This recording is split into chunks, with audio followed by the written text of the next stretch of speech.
My dear friends, अगर आप किसी भी इंसान के बारे में मालूम करना चाहते हैं कि इसका करैक्टर कैसा है, वो एक कैसा इंसान है, तो उसके बारे में नहीं बल्कि उसके 4 दोस्तों के बारे में मालूम कर लें। जैसे उसके 4 दोस्त होंगे, उस इंसान की पर्सनालिटी, उसका करैक्टर भी वैसा ही होगा। देखिए, यही बात हमारे बच्चों के ऊपर भी लागू होती है। देखिए, हमारे बच्चों की ज़िंदगी के अंदर उसके दोस्तों का बहुत ज़्यादा असर पड़ता है। देखिए, अगर आपके बच्चे के दोस्त अच्छे हैं, वेल मैनर्ड हैं, अच्छे परिवारों से हैं, तो देखिए आपका बच्चा उनके साथ में सुरक्षित है, सेफ है। कभी कभी देखिए बहुत ही अच्छे परिवारों के बहुत ही अच्छे बच्चे भी गलत दोस्तों की संगति में आकर के बिगड़ जाते हैं, ख़राब हो जाते हैं और अपने लिए और अपने परिवार की बदनामी की वजह बनते हैं। तो एज ए पेरेंट्स, ये आपकी जिम्मेदारी है कि आप ये देखें कि आपके बच्चे के दोस्त कौन हैं, वो किन के साथ मिलता है, किन के साथ उठता बैठता है, कहाँ जाता है और क्या करता है। बच्चे के दोस्तों की नहीं बल्कि बच्चों के पेरेंट्स के बारे में भी आपको मालूम होना चाहिए कि वो बच्चा, उसके पेरेंट्स कौन हैं और क्या करते हैं।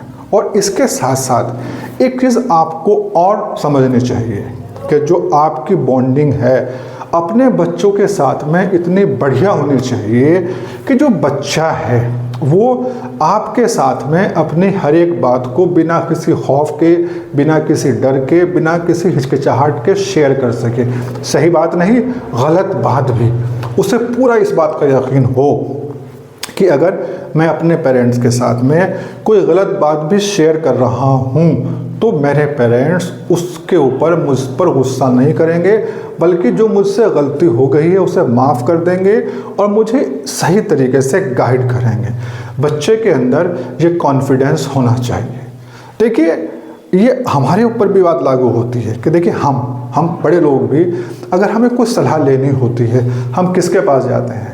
हम उसके पास जाते हैं कि जिसको हम अपने से ज़्यादा समझदार समझते हैं, अपने ज़्यादा अक्लमंद समझते हैं कि वो इंसान अच्छा है और हमें बिल्कुल सही सलाह देगा, जिसे हम अपना गुरु मानते हैं, जिसे हम अपना रोल मॉडल मानते हैं। तो हमें भी अपने बच्चों की नज़र में रोल मॉडल होना चाहिए, गुरु होना चाहिए। बच्चे को ये कॉन्फिडेंस हो कि जब हम अपने पेरेंट्स से आकर के बात करेंगे तो वो हमें सही से गाइड करेंगे। बच्चों की नज़र में जो हमारी पर्सनालिटी है, जो हमारा व्यक्तित्व है, वो बहुत ही ऊंचे दर्जे का होना चाहिए। जो हमारी एस्टीम है बच्चे की नज़र में बहुत हाई होनी चाहिए। हमें बच्चों की नज़र में हमें एक परफेक्ट पेरेंट्स, एक परफेक्ट टीचर होना चाहिए।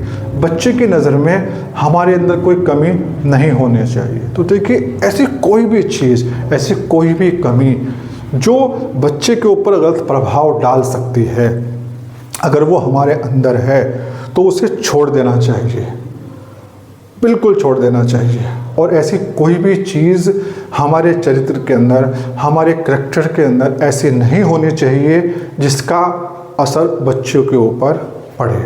देखिए, हमारा व्यवहार, हमारा बोलने का तरीक़ा, हमारा जो रिलेशंस मैनेज करने का तरीक़ा, हमारा बात करने का तरीक़ा इतना शानदार होना चाहिए कि जो हमारा बच्चा है वो एक उसका एग्ज़ाम्पल दे कि मेरे पापा, मेरी मम्मी, मेरे पेरेंट्स ऐसे हैं।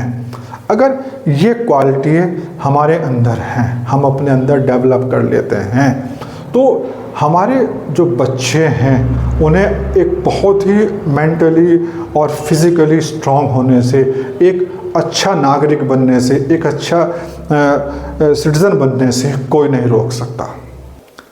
देखिए, बच्चों की परवरिश का मतलब ये नहीं है कि हमें बच्चों के ऊपर काम करना। अमूमन हम यही समझते हैं कि बच्चों की अगर हमें तरबियत करनी है, बच्चों की परवरिश करनी है तो हमें बच्चों पे काम करना। नहीं, हमें बच्चों पर नहीं, हमें अपने ऊपर काम करना है, हमें अपने ऊपर कंट्रोल करना है।